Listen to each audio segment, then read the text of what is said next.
Você focou tanto nos meus erros, mas nunca em tudo que eu fiz por você. E isso dói porque eu me entreguei completamente, amei sem reservas, fiz de tudo para te fazer feliz, mas no final, tudo que ficou registrado na sua memória foram os momentos em que eu falhei, as vezes em que não fui perfeito.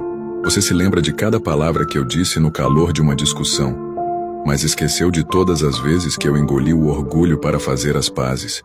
Você guardou na memória cada vez que eu cheguei atrasado, mas não se lembrou dos incontáveis dias em que eu cancelei tudo para estar com você.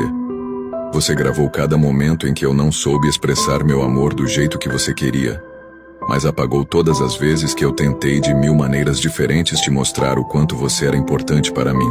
Você cobrava a perfeição de alguém que te amava de verdade, que te amava mesmo com todas as suas imperfeições, que te aceitava como você era e que só queria ter conseguido te fazer feliz.